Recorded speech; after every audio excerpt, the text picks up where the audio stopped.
հայրական օրհնության ուժը։ Օրհնեցեք ձեր որդիներին, սիրելի հայրեր, որ նրանք լինեն Հիսուսին արժանի անարիք այրեր։ Հայրական օրհնությունը մնում է օջախի վրա սերնդես սերունդ։ Հայրական օրհնությունը որդուդ փրկությունն է։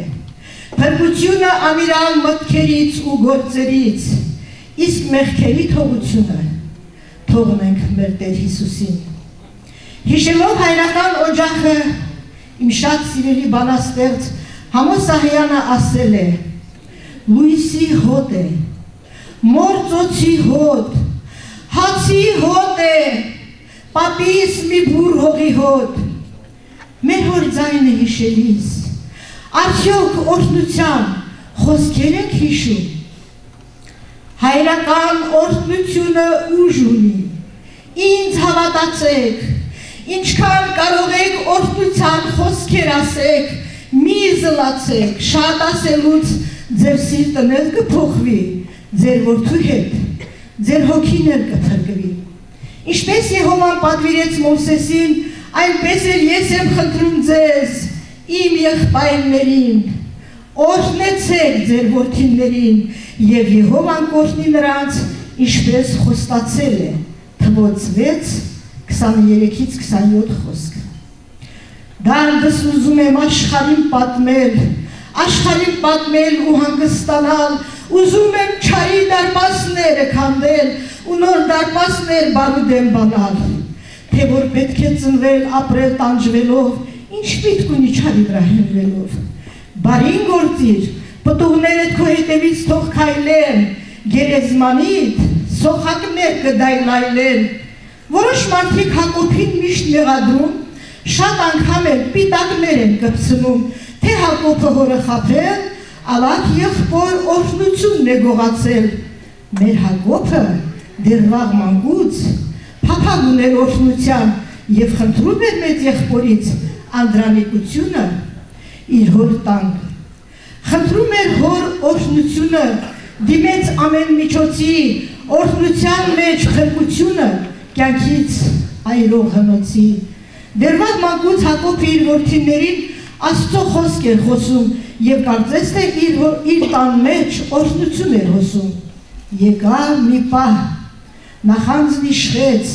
եւ որդիներին իրար դեմ հանեց, նախանձեցին Հոսեփին, վաճառեցին անցորդներին, ով Աստծո օրհնությունը վայելե,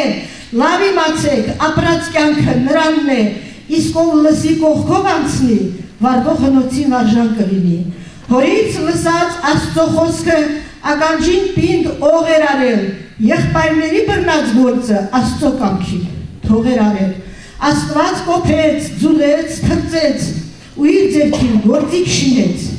Գործիք մի մեծ ազգի համար, որին ինքը ընտրեց։ Մեր ազգն էլ մենք ենք սիրում, բայց մեր սրտին Տերն է տիրում, թող Տիրոջը կամքը լինի, մեր ազգին էլ ողորմություն կլինի։ Այժմ իմ այս միտքը խնդրում եմ ուշադրություն դարձնել, լրացնում եմ իլյուստրացիաներ։ Հայրական օրհնությունը ուժ ունի։ Եվ ահա այստեղ դուք տեսնում եք, թե ինչպես Աբրահամը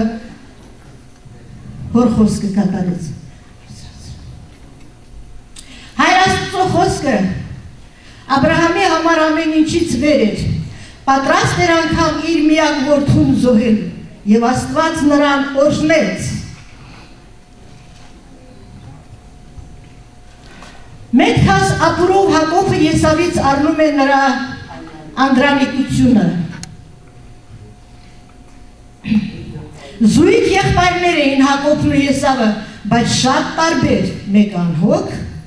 մյուսը նախանձավոր։ Հակոբը գնահատում էր հոր օրհնության ուժը, Իսահակը օրհնում է Հակոբին։ Եվ Եսավը զրկվեց։ Հակոբը նախընտրում է փաթաթվել եղբորը եւ առաջինը ինքը Եսավից ներողություն խնդրել։ Հակոբը, ինչպես իր հայր Իսահակը, օրհնում էր իր երեխաներին։ Հակոբը Հոսեփին շատ էր սիրում։ Եղբայրները նախանձից Հոսեփին վաճառեցին անցորդներին։ Եվ ահա փողն են վերցնում, շորերը արյունոտեցին, բերեցին Հակոբի առաջ, իբր թե գազաններն են հոշոտել։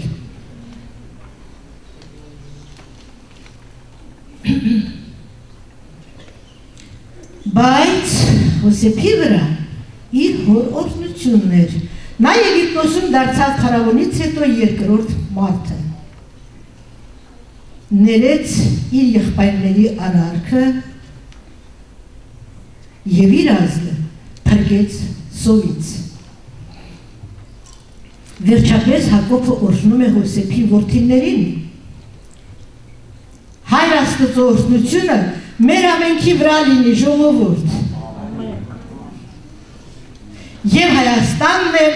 կօրհնվի։ Շնորհակալ եմ ուշադրության համար։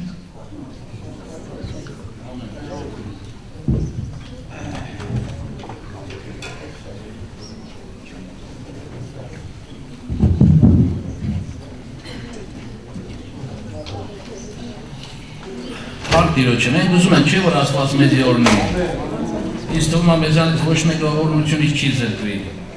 որտեղ օրհնության մեջ կյանք կա, ուրախություն կա, ուրախություն կա, խաղաղություն կա, սեր կա, ամեն բարի, լավ բաները կա, ինչ որ Հոր Աստծուց իշխում է մեր վրա։ Դրա համար մեզի պետք է լսողականջ։ Ով որ կլսի Աստծո խոսքը, ոչ թե միայն կլսի, ապա եղբայրն ասեց ամուր կբռնի Աստծո խոսքը եւ դրա մեջ կապրի։ Դրա համար Տեր Հիսուս ինձ ուր չասեց, որ Հովհաննես Մկրտչից միջև հիմա եւ թագավորություն մտնում են ովքեր հոգով ուժեղները, որոնք որ ամուր են բռնում։ Հենց այնպես չեն վարում Աստծո խոսքի նկատմամբ կամ հենց այնպես չեն գալի Աստծո տունը, մեկտեղ ժողվելուն, այլ գալիս են փափագելով, ծարավելով, գալիս են օրհնության ցանկությունով։ Եվ նման մարդիկ անպայման կօրհնվեն, որտեղ Աստված նայում է մեր սրտերին։ Իսկ Աստծո խոսքի մեջ զորություն կա, որոնք որ հավատքով ընդունում են, այստեղից Աստծո խոսքը կարդում, անպայման օրհնվում են, անպայման։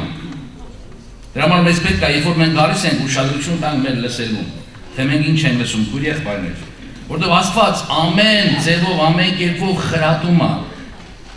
թե ով խրատը կընդունի, արդեն էդի անհատական անհատից է կախված։ Ամեն մեկից է կախված, ոնց որ Ալեքսանդր եղբայրս ասեց, հիմքը կա, Քրիստոսը կա, ամեն մարդ դրա վրա շինում է, ամեն մեկը դրա վրա շինում է իր հավատքի չափովը։ Դրա համար երբ որ մենք գալիս ենք ստեղ, նախ պետք է աղոթած գան, նախ պետք է խնդրենք Տիրոջ օրհնությունը, որ Աստված իր զավակների միջոցով խոսա,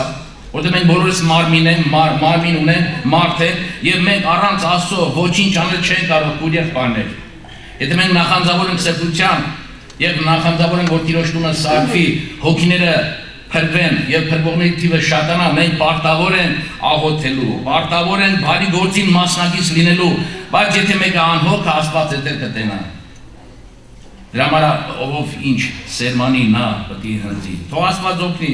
ողորմություն, ժամանակը արդեն քիչ է, ուղղակի իմիջս ունեմ կարճ, ավելի ձևակերպել, միշտ կարողանամ Տեր Հիսուսով դիմացություն, շնորհ տա ձեզ համբերություն, լսողական շտա, մենք բոլորս միասին լսենք Աստծո խոսքը, որտեղ Աստծո խոսքը մեր բոլորի օգուտի համար է։ Թերևս կարող է մի քիչ խիստ լինի, մի քիչ տկմական լինի, մի քիչ հանդիմանական լինի, բայց ամենայն դեպս վերջը, արդյունքը օգուտն է մեր հոգիների փրկության համար, քույր եղբայրներ։ Ուզում եմ կարդալ Եբրայեցիների